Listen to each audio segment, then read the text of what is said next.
Boa noite a todos vocês, né? Prazer imenso estar aqui com vocês novamente, para a gente ter aqui um bate-papo a respeito do direito processual civil, né? Notadamente, a gente fala aqui da fase de conhecimento do direito processual, né?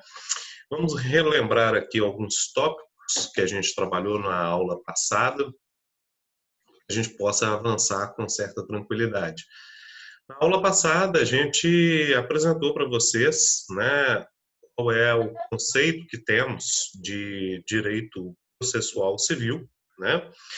Conceito com o qual eu trabalho com ele e que acho pertinente é aquela ideia do direito processual estabelecido enquanto uma relação jurídica, né, uma relação jurídica constituída entre as partes e o Estado, né, que é detentor aí do exercício jurisdicional, e a partir do qual essas partes, né, elas vão manifestando através do exercício de atos processuais previamente regulados em lei, estabelecidos de forma cronológica, né, e esses atos processuais realizados em constante dialeticidade, né? Estamos falando de um exercício dialético para a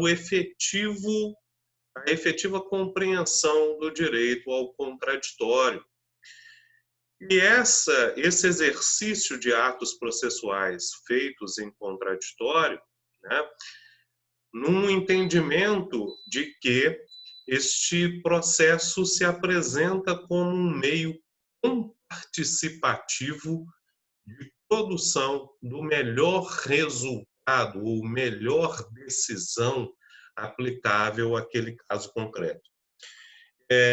Essa ideia que nós passamos para vocês de processo, construída aí na última aula, está muito atrelada àquela ideia de que o processo, né, ele continua tendo, né, um viés procedimental, um viés muito de condução a uma solução de litígios, a solução de interesses que são postos à solução ao poder judiciário, né? Uma ideia também que acho interessante de concepção de uma relação jurídica, porque sempre temos, né, uma ideia cíclica dentro do processo. O processo se inicia, se forma com a propositura da ação pelo autor, mas essa ação ela é proposta em face de um Estado. Esse Estado, a partir de então, através de atos que lhe são previstos, convoca o réu para fazer parte, tomar conhecimento daquela tramitação processual e conduz a uma resposta sobre aquela ação que foi proposta. A gente percebe que essa ideia cíclica ela vai se apresentando dentro dos contornos processuais até o fim dessa sentença, né? E essa ideia do conceito que passamos do processo, né, do processo ser um instrumento comparticipativo, ele acaba, né, tratando as partes que integram essa relação, tanto partes litigantes quanto o próprio Estado juiz, como mecanismos que vão se, de forma colaborativa, construindo um melhor resultado para aquele processo. Então, a sentença, o processo, ele para de ser, né, uma concepção exclusiva do juiz, em que escolhe, né, lá o seu bel prazer, pela formação do seu convencimento próprio, qual seria a decisão aplicável aos autos processuais, para ser um instrumento de colaboração das partes, né? Então, a sentença ela deixa de ser uma produção exclusiva do juiz para ser uma construção feita pelas partes dentro do processo, que é essa ideia mais contemporaneizada e compreendo ser mais adequada de processo. Em seguida, nós falamos, né, sobre os atos processuais e definimos os atos processuais como os atos praticados pelas partes, né, estão integrantes dentro do processo, não só autor e réu, né, mas todos aqueles sujeitos processuais que atuam no âmbito processual, seja o juiz, seja o escrivão, seja o perito que vai fazer um ato dentro daquele processo, todos eles desenvolvem atos processuais. Então, atos processuais são atos praticados pelas partes no intuito de promover o desenvolvimento regular do processo até que ele consiga chegar, de fato, num provimento jurisdicional.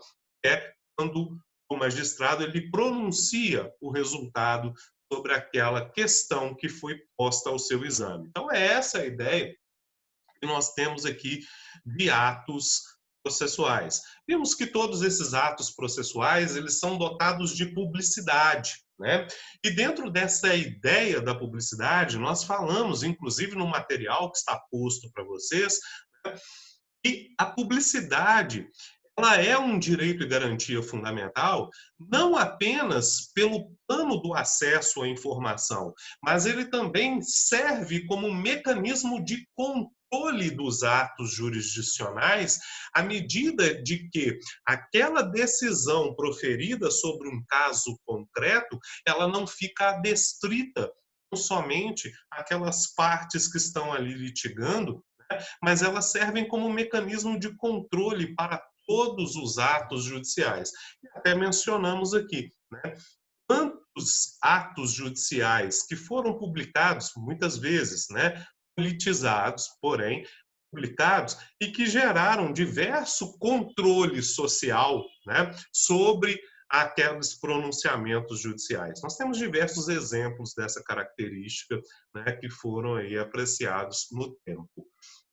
Então, nós temos a publicidade como um elemento importante também do processo. Claro, que existem restrições à ideia de publicidade dos atos processuais, e essa restrição está intimamente ligada à perspectiva da preservação da intimidade das partes, né? Preservação da vida privada, preservação de um interesse público que esteja ali também envolvido dentro de uma perspectiva de sigilo, né? Há um interesse público sigiloso a ser debatido dentro daquela característica e pode receber uma blindagem aí sobre o plano da publicidade, tá? Tanto é que nos exemplos que temos lá dentro do artigo 189 do Código de Processo Civil, são exemplos muito claros em que essa publicidade será restrita. Né? Situações como, por exemplo, casamento, união estável, divórcio, alimentos. Né?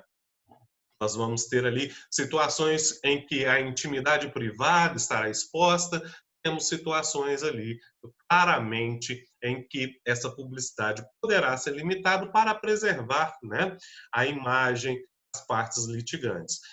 Essa publicidade, porém, né, muito embora limitada, ela não se faz limitada em absoluto, porque, né, terceiros eventualmente interessados naquele processo podem requerer ao juízo acesso a informações, retirar certidões, né, ter acesso aos autos do processo. O que acontece é que, em razão desta limitação, aquele acesso ao processo ele é mais dificultoso. Há uma tendência de se justificar as razões pela qual se pretende o acesso àquele processo, né, diante prévio solicitação em secretaria direcionada ao juízo, né, ou através de um peticionamento, através do exercício constitucional do direito de petição. Ok? Em seguida, nós trouxemos para vocês uma novidade que foi apresentada no Código de Processo Civil de 2015, que versa sobre os negócios jurídicos processuais. Né? Negócios jurídicos processuais que foram pensados dentro de uma perspectiva processual como um mecanismo, uma ferramenta atribuída às partes litigantes que possam ali, de algum modo, personalizar o seu processo, né? Adequar o processo às suas especificidades. E aqui acabamos tendo, né, uma certa um certo amadurecimento do processo civil. Porque muitas vezes nós visualizamos, né, a parte exadversa dentro de uma relação processual como se ela fosse um inimigo em uma batalha, né? Estivéssemos ali diante de uma guerra travada entre interesses conflitantes, né? E essa guerra tem que culminar com a perda, com a derrota, com o massacramento da parte ex-adversa. Essa ideia bélica de um processo, muitas vezes, ela é superada com esses mecanismos, como, por exemplo, as tratativas sobre os negócios jurídicos processuais, onde se percebe que as partes, dentro de um amadurecimento maior, conseguem, né, visualizar que elas possuem interesses conflitantes, mas que muitas vezes, né, esses interesses eles podem ser negociados dentro dos atos processuais que pretendem praticar dentro daquele processo, de modo que o processo ele acaba sendo aperfeiçoado, ou seja, o procedimento que será observado ele acaba sendo aperfeiçoado e dentro deste ponto de vista poderemos ter, né, soluções mais céleres para aquele processo, soluções que respeitem o interesse das partes litigantes daquele processo e não se submetam apenas a um regramento geral a todos aplicável. É essa a concepção de negócios jurídicos processuais que se torna tão relevantes aqui dentro dessa perspectiva estamos apresentando, né? Claro, os negócios jurídicos processuais não têm o condão, não têm o poder de limitar, por exemplo, a ação jurisdicional, o poder do juiz, né, dentro da condução, da direção do processo. As partes, nos processos que admitem a autocomposição, vão poder celebrar tratativas, vão poder celebrar, né, ajustes negociais sobre o plano processual de atos processuais, né, que lhe tocam. Por exemplo, né, vamos imaginar uma situação. Nós temos aqui alguns processos em que, né, o que se pende, o que está conflituoso, o que é ali o grande ponto controvertido dentro daqueles autos é uma questão técnica a ser realizada por uma perícia. Então, muitas vezes, né, não há uma discussão paralela, não há uma discussão de direito propriamente dito. O que se precisa é um exame técnico a ser realizado sobre determinada questão. Então, muitas vezes, as partes podem negociar, né, dentro dos autos para, por exemplo, abrir mão do instituto da réplica, abrir mão de uma especificação de provas, já determinar que esse é o ponto controvertido, então a perícia deverá examinar aquela questão propriamente dita. Os quesitos, os assistentes técnicos, né, se eles vão existir ou não, se vão ser apreciados, em que medida. Né? Então, esses são os ajustes de atos processuais a serem desenvolvidos pelas partes litigantes, né, aperfeiçoando, né, dando uma personalizada no seu processo, tá? De modo em que a prestação jurisdicional se torne mais efetiva. Tá? Já entrando numa parte final que mencionamos na aula passada, né, que foi o Instituto da Calendarização Processual, também um instituto recente, novo, introduzido aqui pelo Código de Processo Civil, não admitido e nem previsto no Código de Processo Civil de 1973, também chamado de Código de Processo Civil do Clovis Bevilacqua. Né? O que é a calendarização processual? Ao contrário do que temos, né, nos negócios jurídicos processuais, a calendarização processual é uma medida que envolve, né, todas as partes do processo, e dentro disso estou dizendo de autor, juiz e réu. Tá? É uma medida que somente vai existir se houver consenso, se houver aqui um interesse em estabelecer sobre o ponto das três partes aqui manifestadas, né? Se uma delas não concordar com o procedimento, não teremos, por via, né, o Instituto da Calendarização Processual. O que significa isso, né? Para que a gente entenda de uma forma facilitada como que isso se apresenta. A calendarização processual, pessoal, é estabelecer um cronograma a ser respeitado pelas partes e pelo juízo de atos processuais que vão ser executados dentro do curso do seu processo. Então, estabeleceríamos ali, independente dos prazos normativos vigentes, tá? um regramento particular, um regramento específico para aquele processo, com estabelecimento de datas, de prazos, para exercício daqueles atos processuais que vão ser ali realizados. Estes atos processuais, a calendarização processual, ela vincula as partes e vincula o juízo. E, por via de consequência, se eu já estabeleço previamente uma calendarização processual, eu dispenso, para todos os efeitos, publicação dos atos processuais em diário, né? Intimação de uma parte para realizar este ou aquele ato processual.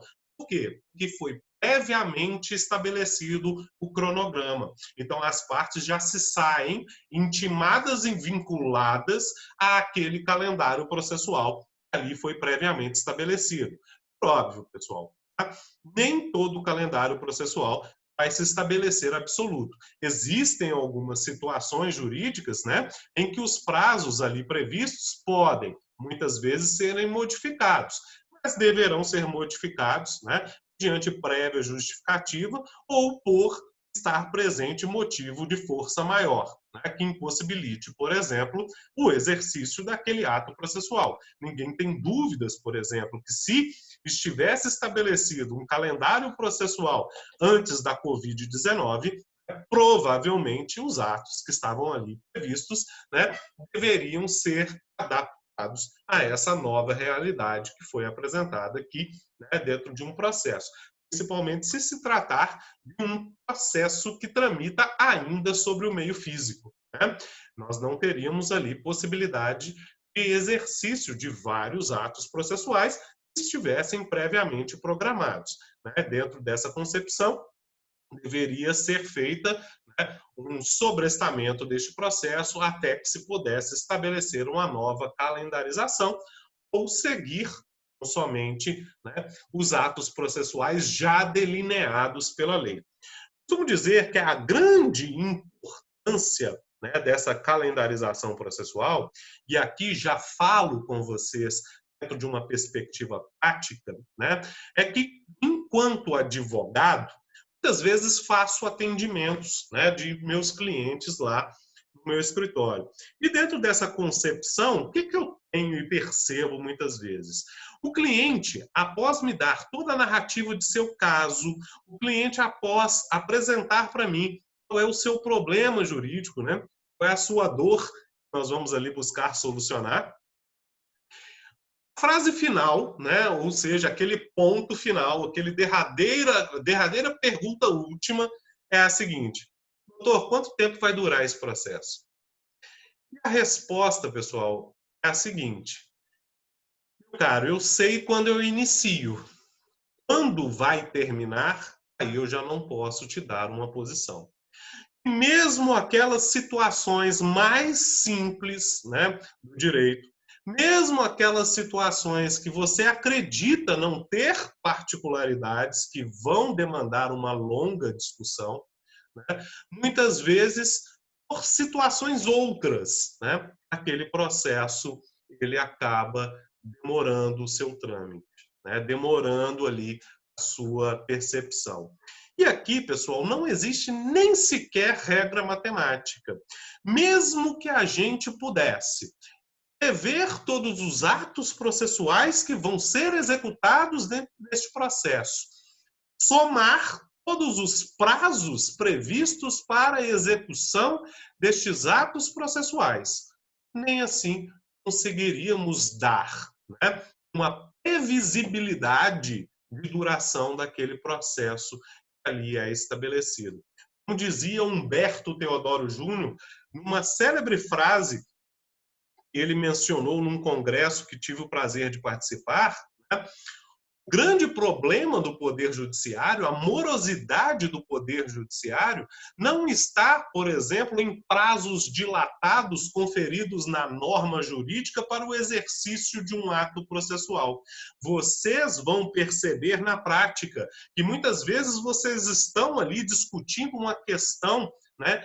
E vocês têm que se debruçar sobre ela, vocês precisam ali, né, pesquisar sobre a matéria e vão perceber que os 15 dias que lhe dão para manifestar, aquilo passa assim, ó, voa. Aquilo parece que nem existiu, né, de tão curto é este prazo para o exercício de uma pesquisa, para o aprofundamento de uma tese, para fazer uma peça processual de qualidade a ser apresentada nos autos processuais. Isso ali, ó, voa.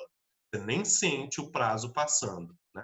Então, o problema não são os prazos processuais, como disse Humberto Teodoro Júnior.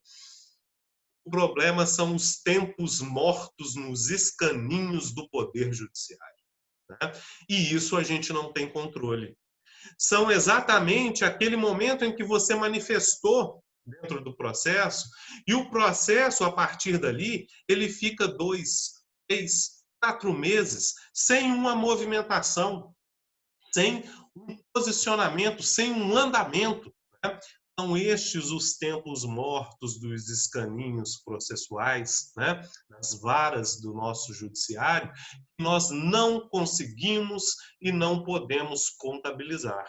É exatamente por isso, né, que muitas vezes não conseguimos sequer dar uma expectativa de duração de prazo de processos para os nossos clientes. E é dentro dessa perspectiva a calendarização processual se torna interessante. No momento em que ela vincula partes e juízo, né, nós temos ali, pelo menos, né, uma perspectiva, né, de satisfazer aquela garantia fundamental constituída na nossa Constituição da República de que ter um processo dotado de celeridade, ou pelo menos dotado de previsibilidade sobre uma sentença que poderá ser prolatada, uma vez que o cronograma para aqueles autos processuais, né, foi previamente estabelecido. Infelizmente, tá, senhores? Eu estou apresentando para vocês aqui uma alternativa muito interessante para o processo, mas que, infelizmente, pouco ainda se vê na prática processual, né? Muitos poucos juízes se comprometem com as partes em estabelecer um cronograma para as suas ações, né? Até muitas vezes por causa do volume de processos que tem sobre sua responsabilidade, tá? Mas temos ali, né, algumas perspectivas dentro dessa característica. Vamos lá. É também, pessoal, para nós aqui, esse plano muito interessante, né, da perspectiva da calendarização processual. E dentro deste cenário, só um minutinho, a Yara falou que está travando. Está travando para mais alguém, pessoal? Estão me ouvindo bem? Estão com dificuldade? Querem me fazer uma pergunta? O Nicolas está falando que para ele está normal. O Yara, eu acredito que possa ser sua conexão, tá? Então, dentro desse cenário, como a aula vai ficar gravada e aqui para mim está fluindo normal, tá? Depois você pode revisitar essa aula para que você tenha aí essa perspectiva legal, tá? O Enoque também está travando. Está travando para alguns, não está travando para outros, tá? Dá uma olhada aqui depois. Está travando um pouquinho. Travando aí também, Nilo? Está dando Depois vocês voltem aí um pouquinho e assistam aí a aula, que para mim aqui está fluindo legal, né? Então a gravação está correndo bem, tá bom? O Cristiano também falou que está gravando aí um pouquinho, né? Mas vamos lá. Pessoal, até aqui, alguma dúvida? Alguém que queira me fazer uma pergunta específica? Elton está entrando aí agora com a gente? Não? quiser mandar pergunta aqui no chat também pode, tá, pessoal? Ok. Bom, pessoal, agora nós vamos entrar dentro daquela aula que reservamos para hoje, propriamente dito, né? É a perspectiva dos atos processuais realizados pelas partes, né, que litigam dentro de um processo. E dentro dessa perspectiva, nós temos ali atos processuais realizados pelas partes e atos processuais realizados pelo juízo, né? Aqui, pessoal, vou dizer para vocês o seguinte: os atos processuais realizados pelas partes litigantes, né, se afiguram como declarações expressas de vontade, né, dentro de um processo. E dentro dessa perspectiva, podemos dizer que a declaração expressa de vontade, ela pode ser tanto unilateral como também bilateral, né? A declaração expressa de vontade é quando apenas uma das partes, né, manifesta ali dentro do processo, né, o seu interesse, a sua vontade, né, colocada ali dentro de uma petição formada no auto do processo. Ou nós temos uma manifestação bilateral de vontade, quando aquelas manifestações elas são complementares, né? A manifestação do autor exige uma manifestação do réu, né?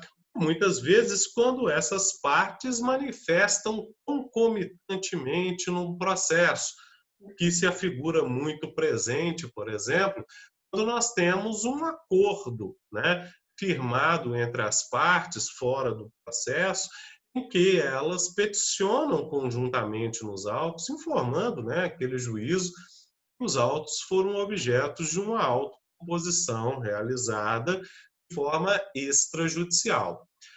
O que é importante sabermos é o seguinte, né? O ato que praticamos dentro de um processo, ele tem consequências jurídicas para aquele processo, tá? Então, se eu manifesto de forma unilateral dentro de um processo, aquele ato processual me vincula, né? Aquele ato processual, ele produz efeitos jurídicos de imediato, né? Vamos imaginar, por exemplo, uma situação que vimos aqui num processo que estávamos atuando recentemente, né?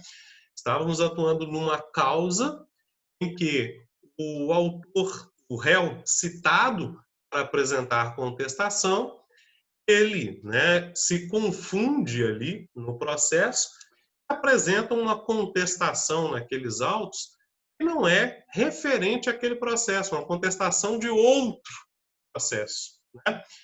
Ali, entendendo que o ato processual dele vai ser inexistente, né, que o ato processual por ele, né, não foi praticado, posteriormente ele junta a contestação efetiva daquele processo, tá?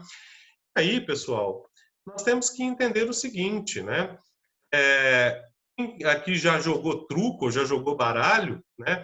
Já escutou aquela expressão que carta não tem mola, né? Uma vez colocada a carta na mesa, ela não volta para você, você não pode retirar ela mais, né? É a mesma questão do processo, né? Alguém aqui já viu o trem dando ré, né? Eles não conseguem conceber essa concepção. O processo, ele é um desenvolvimento adiante, né? Nós só vamos retornar a atos processuais, né, etéritos, já praticados, se aquele processo tiver uma declaração de nulidade dos atos posteriores e uma determinação expressa de retorno, né? Então, aquele réu, de forma descuidada, de forma desatenciosa, apresentou num processo uma contestação, né, no exercício de seu prazo que não corresponde àqueles atos processuais, né, ele praticou o ato processual. Então, se encerrou naquele momento a oportunidade de fazê-lo. Ainda que ele tivesse prazo, né, para a apresentação de sua contestação ainda vigente, com o ato processual realizado, aquilo se fechou, né? Aquilo se encerrou. Houve o que nós chamamos de preclusão consumativa do ato processual, né? Ele consumou aquele ato processual quando o realizou, ainda que de forma equivocada, ainda que de forma irregular, né?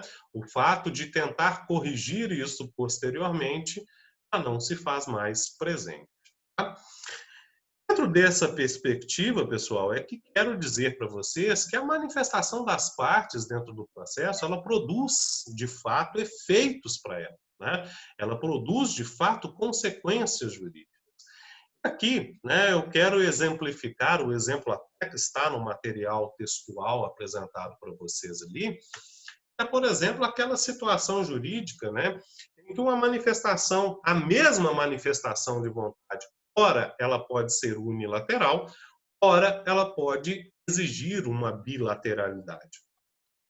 Por exemplo, vamos imaginar, né, que alguns de vocês tenham iniciado um processo no Poder Judiciário e ali percebem, né, que faltou algo e a ação não ficou do jeito que vocês queriam, né, ou que faltou algum fundamento.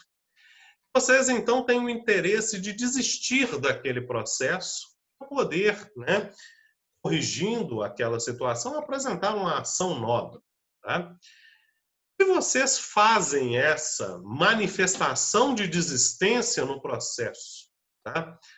Antes do oferecimento de uma contestação, essa desistência é ato processual unilateral. Ok? Contudo, se já ofertada a contestação naquele processo, há um interesse mútuo dentro daqueles autos de processo. Há um interesse, né, de todas as partes que ali litigam, porque a relação jurídica processual já foi constituída. E dentro dessa perspectiva, ainda que você manifeste o seu interesse de desistir do processo, caberá à parte ex-adversa concordar com essa desistência, porque ela já se fez presente dentro daquele processo. E aquele processo, aquela questão, é também de interesse dela a solução. E pode ser que ela não queira que você conserte, né, aqueles pontos que você entendeu que foram frágeis, que foram fracos. Né? E ela pode, muitas vezes, não concordar com aquela desistência e querer que, sobre aquela questão, e daquele modo que foi apresentado, se pronuncie, né, o Poder Judiciário a respeito da questão. Ok? Então, percebemos, tá, que as manifestações das partes, elas podem ser unilaterais, ou elas podem ser bilaterais. O importante é que elas produzem efeitos práticos para o processo, né? Temos ainda, né, que algumas manifestações de vontade realizam efeitos imediatos. Tá? Outras somente terão efeito quando homologadas efetivamente pelo juízo do processo. Tá? Então, a gente vai, muitas vezes, né, exigir ali um ato posterior, que é o ato de homologação judicial, para aqueles que assim necessitarem. Okay? Então, esta é a perspectiva do ato processual realizado pelas partes. Esses atos processuais, os atos processuais realizados pelas partes, eles podem ter variadas formas. A mais comum delas é a forma escrita, né, apresentada através de uma petição.